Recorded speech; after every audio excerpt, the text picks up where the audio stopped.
구글의 클라우드, 예전에는 사실 아마존이라든가 마이크로소프트에 비해서 한참 뒤떨어진다, 뭐 이런 평가를 받았습니다. 지금은 고성장 사업으로 자리를 잡고 있는지 궁금한데, 이제 생성형 AI 기반 검색 기능을 이제 업그레이드 하면서 구글의 클라우드 검색 시장에서의 왕자 수성에 좀 도움을 되는 부분으로 좀 작용을 할지 궁금하거든요. 어떻게 보십니까? 네. 클라우드는 천하 3분지 되어 있죠. 네. 그래서 뭐 그 아마존, 마소, 구글이 이제 나눠 갖고 있는데, 아직까지는 먼저 시작한 아마존이 점유율은 1위인 거로 보여지고요. 성장률은 마소가 1위라고 보여진 상황입니다. 구글은 준수하지만 약간 애매하게 껴있는 부분인데, 사실 마소가 너무 잘하는 거죠. AI를 너무 잘하니까. 네. 클라우드도 빠르게 성장하고 있고 유리한 포지션에 있습니다. 챗GPT를 갖고 있기 때문에, 그러니까 오픈 AI를 갖고 있기 때문에. 마이크로소프트랑 좀 다른 게, 마이크로소프트는 클라우드가 이 핵심 사업 중에 하나인데, 구글은 클라우드는 하나의 사업부이지 않을까라는 느낌이 좀 드는 상황이고요. 그럼 클라우드를 어떻게 해야 점유율이 늘어날까? 이 전략 자체가 기존의 사업에 클라우드를 붙이는 식으로 가거든요. 그러니까 마이크로소프트는 MS 오피스 사용에 이제 붙여가지고 클라우드 서비스를 이제 제공하는 식으로 가는 거고, 구글이야 아까 말씀드렸던 다양한 킬러 앱들이 있고, 그거를 연계해서 특히 포탈과 이번에 제미나이 연결된 부분이 굉장히 중요하다 보는데, 네. 이런 자체 서비스에 플러스 알파의 개념으로 클라우드를 얹어서 가는 그런 전략을 갈 것 같습니다. 그래서 긍정적으로 이제 보고 있는 상황입니다. 네, 긍정적이다. 뭐 클라우드 매출, 그다음에 뭐 시장 점유율도 궁금하거든요. 맞습니다. 이제 숫자로 보면 이게 자리를 잡았는지 확인할 수 있어요. 근데 25년 1분기 구글 클라우드 매출이 123억 달러 나왔거든요. 네. 그러면 전년 동기 대비해서 28% 성장한 거고요. 구글 전체 매출에서 13.6% 정도를 차지하고 있습니다. 예전에 비하면 굉장히 빠른 속도로 올라오고 있는 거예요. 성장을 했군요. 그렇습니다. 그리고 시장 점유율 측면에서 보면 현재 약 한 12% 정도 차지하고 있는데요.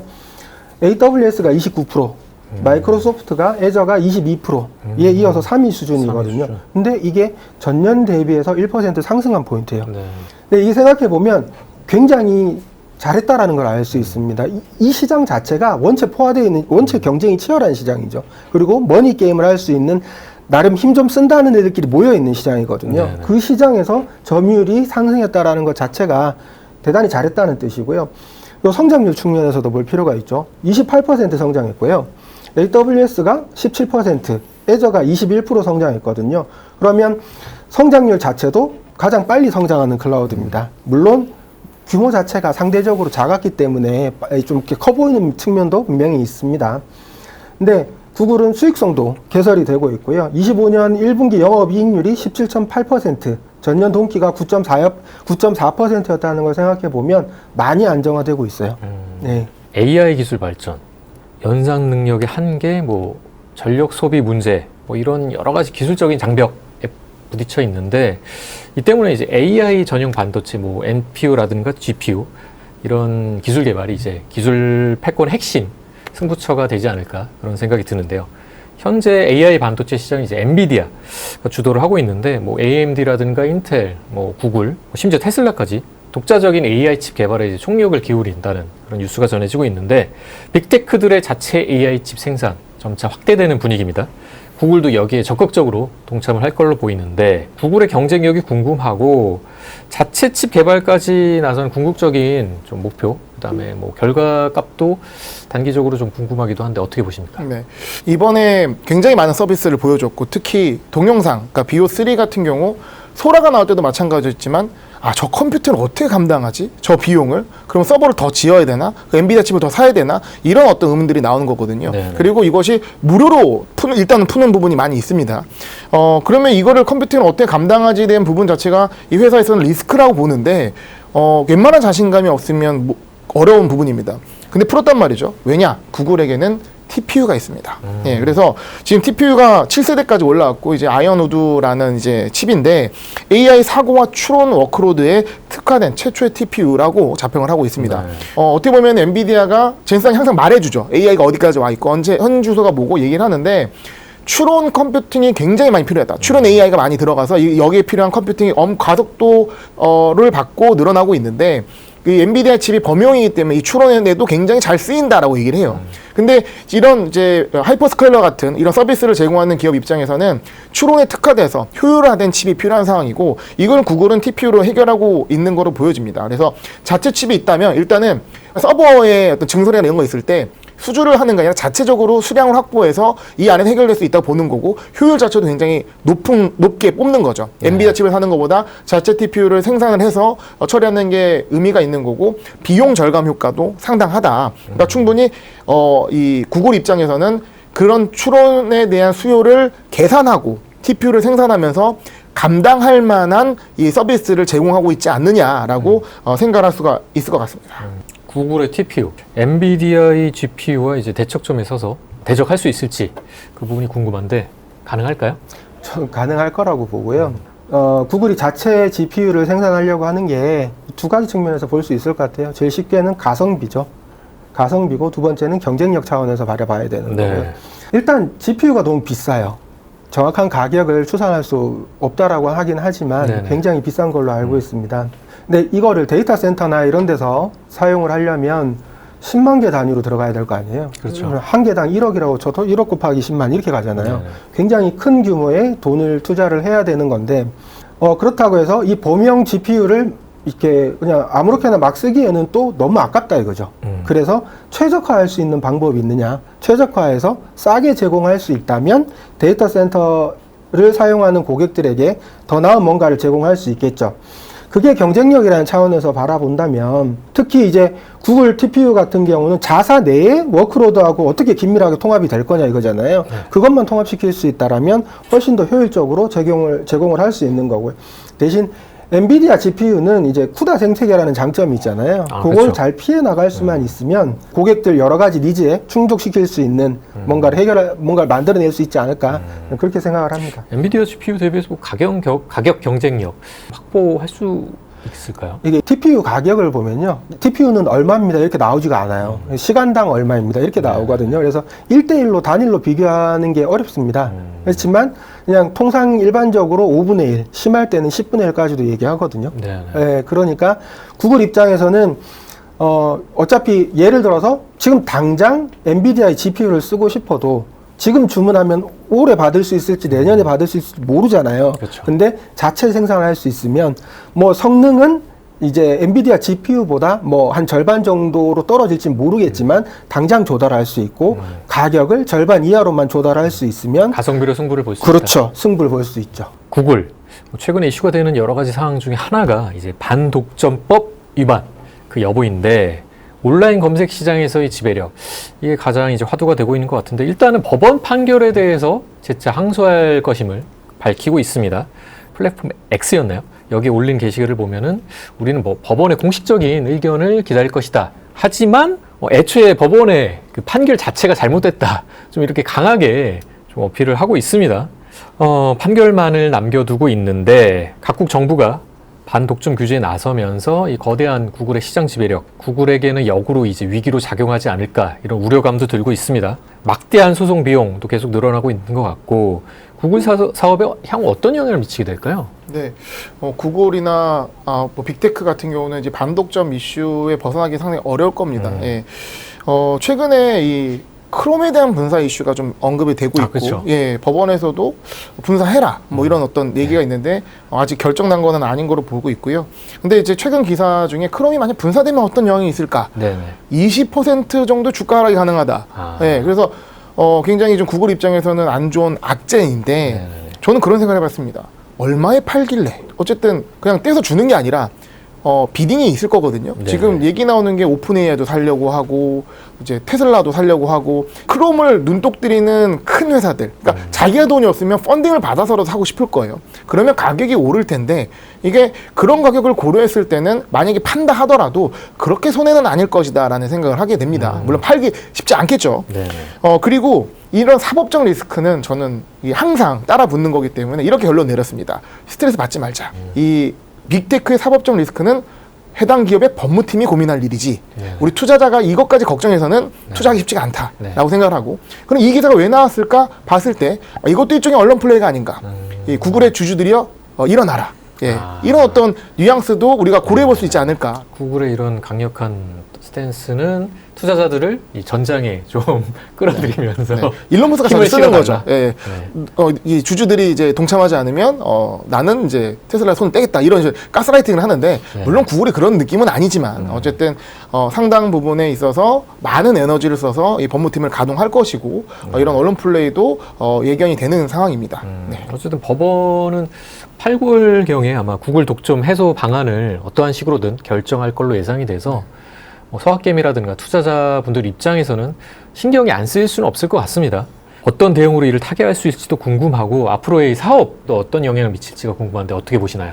저는 이거 되게 심각한 문제라고 생각하고요. 심각하다. 예, 이 반독점 규제 자체가 지금 이게 본질적으로 지금 구글 주가를 누르고 있는 거죠. 네. 이걸 어떻게 헤쳐나갈 것인지 저도 진짜 궁금하고요.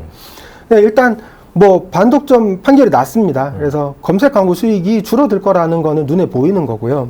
그리고 심할 경우에는 사업부 분할 얘기가 지금 나오잖아요. 심지어 뭐 크롬뿐만 아니라 안드로이드까지 쪼개라. 네. 뭐 이런 얘기까지 나오고 있기 때문에 이게 만약에 실제로 이어진다면 심각할 수 있다라는 거고요. 근데 이제 그냥 막 터무니없이 진행될 것 같지는 않아요. 네. 뭐 팔라고 해서 뭐 공짜로 줄 수 있는 것도 아니고 이걸 가지고 이걸 팔았을 때 그러면 다른 사업자가 독점적인 뭔가를 차지하게 되는 거잖아요. 거기에 그것도 문제가 되겠죠. 네네. 거기에 따른 뭔가 대응책이나 해결책도 나와야 될 거고 지금 정해진 건 없지만 뭔가 나와야 될 게 앞으로 굉장히 많이 있을 거다. 다만 다시 이제 판결이 나오게 되면 주가가 출렁될 수 있다. 그거는 어쩔 수 없는 거죠. 출렁됐을 때 그때 우리가 어떻게 대응해야 될 거냐 이거는 생각해 볼 만한 문제고요. 만약에 그때 당시에 핵심 사업부의 능력이 여전하고 그리고 광고 사업부의 효율화가 실제로 달성이 되어서 이게 큰 영향 없이 마무리될 수 있을 것 같다. 그러면 오히려 이게 호재일 수도 있죠. 여러 가지 쪼개고 지금 구글이 보면 광고나 이런 것 때문에 좀 역사적으로 PR을 좀 낮게 평가받아왔던 부분이 있어요. 네. 경기에 민감하니까. 근데 이런 걸 떼내고 뭐 클라우드라든지 아니면 자율주행이라든지 양자라든지 뭐 붙어있는 게 많잖아요. 구글은. 구글은 까보면 뭐가 있을지 모르잖아요. 굉장히 많은 신기술들이 들어있기 때문에 오히려 그런 사업부들이 재평가받을 수 있는 기회가 될 수도 있다. 근데 그거는 실제로 가봐야 안다. 이렇게 생각합니다. 구글 어쨌든 90% 시장의 지배력을 독점하고 있는 그런 부분이 있기 때문에 미 법원도 작년 뭐 여름경에 법무부에 손을 들었었던 거고 이제 올해 뭐 8월, 9월 가을 가기 전에 독점 해소 방안을 이제 법원이 결정을 해줄 것 같아요. 구글 많은 투자를 하고 있습니다. 그리고 향후 2년간 70억 달러 우리나라 하나로만 8조 이상이겠죠. 추가 투자를 단행하겠다 이런 이야기를 했는데 뭐 클라우드 그리고 계속해서 얘기를 하고 있지만 AI 인프라 요 구축은 물론이고 지역 인재 양성 프로그램도 확대를 하겠다 이런 얘기를 하고 있죠. 자, AI 시대의 성장을 선도하기 위한 그런 전략적 행보로 풀이가 되고 있습니다. 현 시점에서 기회와 위기 모든 게 지금 공존하고 있는 상황인 것 같아요. 이 부분에서 구글을 투자할 만하다고 할 수가 있는지 현 시점에서 그리고 투자를 한다 그러면은 어떤 리스크를 좀 감내를 해야 될지 궁금한데 어떻게 보시나요? 일단 저는 구글은 이제 투자할 만하다라고 생각은 하는데요. 이게 투자라는 게 사람마다 좀 입장이 다르기 때문에 예를 들어서 어떤 분들은 트레이딩을 하고자 하는 사람도 있고 투자 기간이 짧은 사람이 있을 수도 있고 어떤 분들은 아주 길게 보고 투자하시려는 분들도 있고 근데 저는 길게 보고 투자하시는 분들 입장에서 보면 투자할 만하다는 쪽에 좀 더 점수를 주고 싶고요. 일단 긍정적인 측면을 보자면 결국 LLM 모델의 경쟁력이 이번에 확인이 됐죠. 멀티모달이나 추론 능력에서 경쟁력이 있다는 걸 확인했다는 게 첫 번째고요. 그리고 두 번째가 여전히 광고 사업이 강력하다라는 겁니다. 그래서 AI 오베브스를 통해서 이게 검색 광고를 어떻게 효율화시킬 거냐, 신규 수익을 어떻게 창출해낼 거냐, 이게 다음 분기 실적이나 이렇게 또 잡히겠죠. 뭔가가 우리가 참고할 수 있는 내용들이 나올 텐데 그걸 잘 보셔야 될 것 같고 그리고 클라우드 부분이 고성장이 계속 지속이 되고 있습니다. 그리고 7세대 TPU 나왔고 AI 솔루션으로 이제 기술적 우위가 확보된 게 보이는 거고요. 그리고 제일 중요한 것 구글은 쌉니다. 지금 현재 다른 테크 회사들에 비해서 현재 PER이 약 19배. 네. 지금 5년 평균이 24배였거든요. 그럼 여전히 싸게 거래되고 있기 때문에 충분히 이제 좀 뭐랄까요, 마음 편하게 접근할 수 있다라는 게 한 가지 있고요. 그리고 대신 막대한 현금 흐름을 가지고 주주 친화 정책을 어떻게 쓰는지, 그동안 구글이 자사주 매입은 많이 했는데 이제 배당금이 조금 박했었거든요. 근데 작년부터 이제 배당도 주고 있고 배당금도 5% 인상하고 있기 때문에 충분히 우리가 투자에 고려해 볼 만한 요소가 아닌가라는 생각이 듭니다. 긍정적으로 보시고 계십니다. 긍정적으로 봅니다. 어떻게 보세요? 네, 사실 긍정적 요소가 부정적 요소가 다 크기 때문에 투자에 대해서는 할 만한 상황이다라고 보여지는데, 이게 절대적으로 얼마나 올라갈지라는 평가보다는 이 구글 같은 경우는 이 상대 평가가 좀 더 적합하다 생각합니다. 상대평가. 네, 왜냐? M7이기 때문에. 1등은 아니라는. 예, M7이기 때문에 M7 내에서 사실 어느 정도로 순위가 될 것인지를 보면 대충 우리가 감안해 볼 수 있고 그것이 오히려 더 정확한 가격에 대한 판단을 할 수가 있을 것 같은데요. 일단은 글로벌 시가총액 상위 랭킹을 보게 되면 현재 구글이 5위입니다. 한 2조 달러 수준인데 이 아마존과 좀 왔다 갔다 해요. 4위, 5위가 왔다 갔다 하는 상황이고, 제가 봤을 때는 이 폼대로 가면 긍정적으로 봤을 때 3위까지 한번 노려볼 수 있지 않을까. 그러니까 애플을 제낀다는 얘기죠. 예. 지금 마이크로소프트가 오늘 기준으로 엔비디아한테 1위를 뺏겼습니다. 그러니까 이 M7 내에서 순위 경쟁이 굉장히 치열해요. 뭐 주가 한 주 내에서도 막 왔다 갔다 하는 상황인데, MS와 엔비디아는 1, 2위를 수성할 것으로 보여지고, 애플이 사실 AI를 좀 못하면서 좀 폼이 많이 빠졌거든요. 3위에서 5위 사이가 굉장히 치열한 것 같아요. 예, 근데 아직은 3조 클럽에서는 1, 2, 3위가 있는데, 구글이, 아마존은 쉽게 제끼고, 애플이 좀 약할 때, 이걸 노려보면, 3위까지 갈 수 있지 않을까. 그럼 3조 클럽을 가는 그림을 보면, 이 구글에 대한 판단을 할 수 있을 것 같고요. 그러면 어떤 부분이 이런 상황을 만들 수 있을 것인가. 장기적으로 봤을 때, 일단 올해 기준으로는 관세 이슈에 있어서 다른 기업에 비해 자유롭다. 즉 애플이나 테슬라에 비해서는 관세 이슈가 크게 이 기업엔 작용하지 않기 때문에 그런 부분은 좀 긍정적으로 보여지고요. 그리고 AI 에이전트 모멘텀은 사실 뭐 많은 기업들이 언급이 되고 있지만 빅테크가 제일 잘할 겁니다. 마소가 잘할 거고요. 애플이 잘할 거고요. 이 구글이 잘할 겁니다. 또 하나 딴 기업이 없는 장점이 피지컬 AI입니다. 이 피지컬 AI는 거의 테슬라가 거의 독점하는 느낌을 보여주고 있지만 아직 시장의 주목을 크게 받지 못한, 즉 새로운 폼팩터로 할 수 있는 AI 글라스 쪽에 있어서 메타가 일단은 앞서 있는 상황이고요. 지금 구글 글라스가 나오게 되면 이 메타를 약간 위협할 수 있는, 메타가 이 레이벤과 협력했다면 이 구글은 젠틀몬스터 협력하고 있지 않습니까? 착용 이후에 어떤 효용감 자체가 상당히 높다라고 평가되고 있기 때문에 스마트폰을 대체할 수 있는 스마트워치 그리고 웨어러블의 새로운 단계로서 이 반응이 된다고 한다면 피지컬 AI 영역에 있어서도 구글이 못하지 않고 준수하게 성적을 낼 수 있는 분야가 아닐까라고 생각을 합니다. 구글이 아마존 정도는 좀 쉽게 제끼고 3위 자리를 수성할 수 있고, 사실 애플. 아마존도 관세 자유롭지 않거든요. 그렇죠. 애플과 아마존이 관세 자유롭지 않기 때문에 관세 이슈가 나오면 좀 약간 폼이 좀 빠질 수 있고, 이 구글 같은 경우는 지금 폼이 좋기 때문에 충분히 제낄 수 있지 않을까 생각합니다. 아마존을 쉽게 제끼고 애플의 자리도 위협할 수 있다. 충분히. 애플 주주분들은 싫어할 수 있는데요. 예. 그럴 가능성을 얘기 드리는 거죠. 네, 알겠습니다. 구글 뭐 여러 가지 말들이 많은데 최근 이제 AI 퍼스트라는 한 걸음 더 좀 진보적인 스탠스를 취하고 있는 것 같아요. 그 중심에는 구글의 범용 AI 플랫폼 제미나이가 있는 거고요. 제미나이 2.5 기술자 개발자 컨퍼런스에서 보면은 이제 기능의 어떤 개선 수준에서 좀 더 벗어나서 AI가 정말 이제 우리 일상생활에 도움이 되는 동료, 이렇게 진화할 수 있는 기반을 제공할 가능성을 보여줬습니다.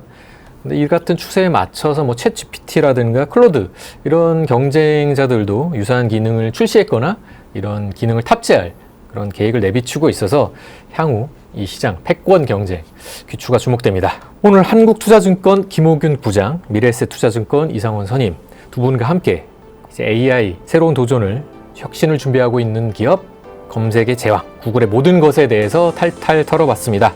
다음 시간에도 여기 미장원에서 투자의 주변머리를 말끔히 정리해 드리도록 하겠습니다. 감사합니다.